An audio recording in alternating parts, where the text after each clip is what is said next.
Hello friends, diabetes part 3 में आप सभी का बहुत बहुत स्वागत है। आज की चर्चा अपन एक प्रश्न के साथ शुरू करते हैं। डायबिटीज वालों को अक्सर सभी लोग, आयुर्वेद वाले भी, एलोपैथी वाले भी और होम्योपैथी वाले भी एक सलाह अवश्य देते हैं कि वो ज्वार और जौ की रोटी खाएं, गेहूं की रोटी नहीं खाएं, चावल और आलू बिल्कुल नहीं खाएं, शकरकंद भी नहीं खाएं, मीठे फल भी नहीं खाएं। इन सब प्रश्नों का उत्तर आज के पॉइंट ग्लाइसेमिक इंडेक्स से जुड़ा हुआ है। ग्लाइसेमिक इंडेक्स किन का ज़्यादा होता है और ज़्यादा होने पर तो क्या होता है, और किन का कम होता है और कम होने पर क्या होता है। लेकिन ग्लाइसेमिक इंडेक्स को समझने से पहले हमें समझना होगा इंसुलिन का सीक्रेशन हमारे बीटा सेल से कब और किस प्रकार से होता है।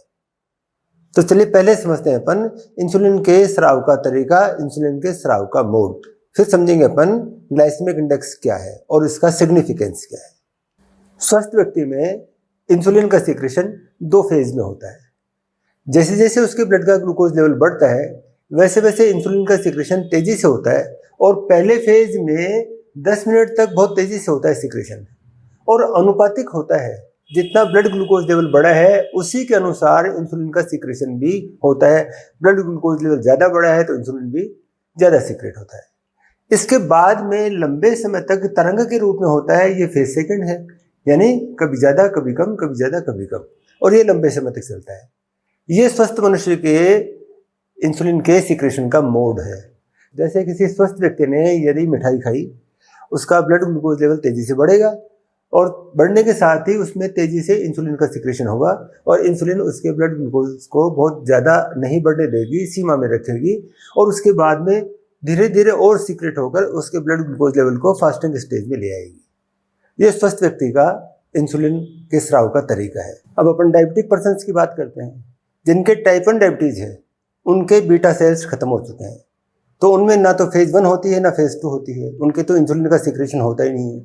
ऐसे लोगों को इंसुलिन के इंजेक्शन ही लेने पड़ते हैं। अपन टाइप 2 की बात करते हैं। इन लोगों की संख्या ज़्यादा होती है। अधिकांश टाइप 2 के पेशेंट्स होते हैं, और उनमें यदि फेज 1 में गड़बड़ होती है, यानी तेजी से पर्याप्त इंसुलिन का स्राव नहीं होता, ऐसे लोगों को प्री डायबिटिक कहते हैं, यानी ये प्री डायबिटीज़ है।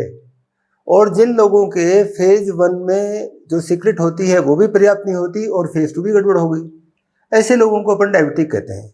और इन लोगों को दवाई भी लेनी पड़ेगी और एक्सरसाइज भी करनी पड़ेगी, जिससे ब्लड ग्लूकोज लेवल मेंटेन रहे। अब अपन ग्लाइसेमिक इंडेक्स, शॉर्ट में जीआई को समझते हैं। जीआई की वैल्यू 0 से लेकर 100 तक होती है। शुद्ध ग्लूकोज का जीआई 100 माना गया है, तथा शुद्ध सेलुलोज का 0 होता है। कैसे कैलकुलेट करेंगे इसको? ग्लूकोज पीने के 2 घंटे बाद में कितना ब्लड ग्लूकोज बढ़ा, और उसकी तुलना में उतना ही कोई भोजन लेकर 2 घंटे बाद में ग्लूकोज को नापें तो कितना ग्लूकोज भोजन के कारण बढ़ा, इनकी तुलना से जीआई कैलकुलेट होता है।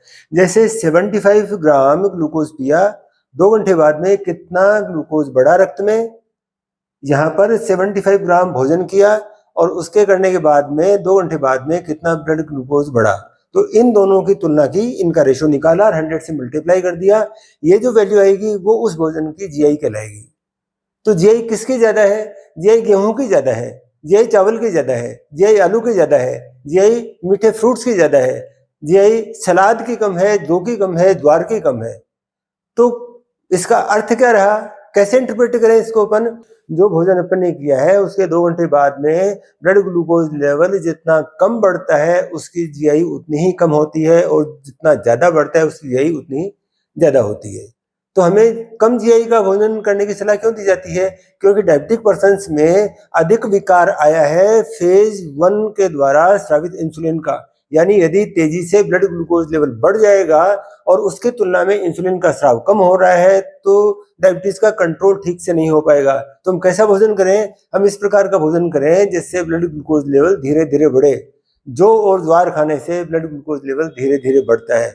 सलाद खाने से ब्लड ग्लूकोज लेवल विशेष रूप से नहीं बढ़ता, क्योंकि सलाद में सेल्यूलोज ज़्यादा होता है, मिनरल्स होते हैं, स्टार्च नाम मात्र का होता है। इसलिए डायबिटीज वालों को सलाद खाने की सलाह दी जाती है जिससे पेट तो भर जाए, लेकिन पाचन करने के लिए उसमें सेल्यूलोज होता ही नहीं है।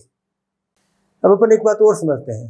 भोजन के किसी पदार्थ का ग्लाइसेमिक इंडेक्स इस बात पर तो निर्भर करता ही है कि स्टार्च की तुलना में उसमें प्रोटीन और फैट कितने हैं, लेकिन इस बात पर भी निर्भर करता है कि स्टार्च के जो फाइबर्स हैं वो दूसरे और कौन से फाइबर्स से घिरे हुए हैं।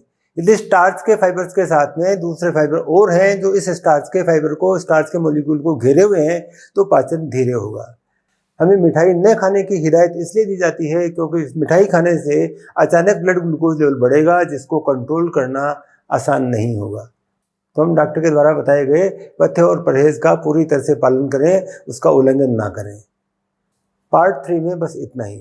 पार्ट 4 में पढ़ेंगे अपन ग्लाइकेटेड हीमोग्लोबिन HbA1c और उसका महत्व क्या है और उसके द्वारा हमें क्या पता लगता है।